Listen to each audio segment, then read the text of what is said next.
These are the images of September 11th, images of horror and of hope.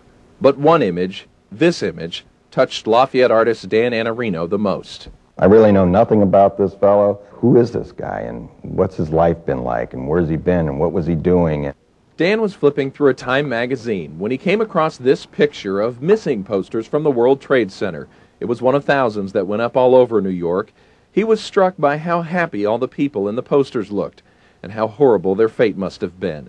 Here, down at the bottom of the page, he saw Thomas Hynes. It was so extremely normal. To me, it looks like some type of graduation picture.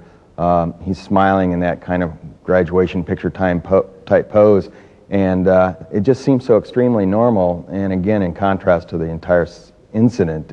So from one small part of this picture, Dan created this. You know, there's that blue sky. It's a portrait of Thomas Hynes, and it's one of the pieces showcased at the Tippecanoe Arts Federation's exhibit called The Artists Respond.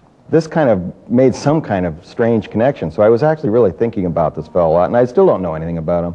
Until now. Using the internet and newspaper accounts, we found out what happened to Thomas Hynes. This is his obituary, and this is an article written about him in the December 19th New York Times.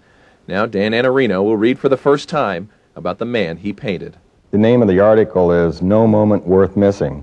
Thomas Hynes worked on the 78th floor of World Trade Center Tower 2. Shortly after the first plane hit Tower 1, Thomas called his brother, his father, and his wife. He told them he was okay and that he would stay put.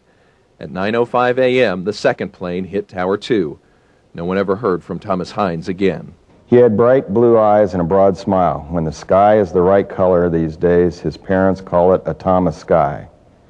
I feel Tom was an angel among us, his wife said. He was so cheerful and loving and understanding and generous and kind, and nobody could light up a room like he could. He would have been 29 years old today. Their baby is due in April. Wow. It's pretty intense. It's, like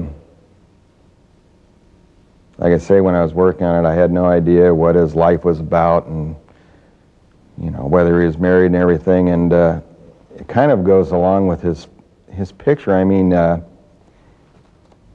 his photo, he was just pretty much just a normal-looking guy. A normal-looking guy who died on a day that was anything but. Ryan Girding, News Channel 18.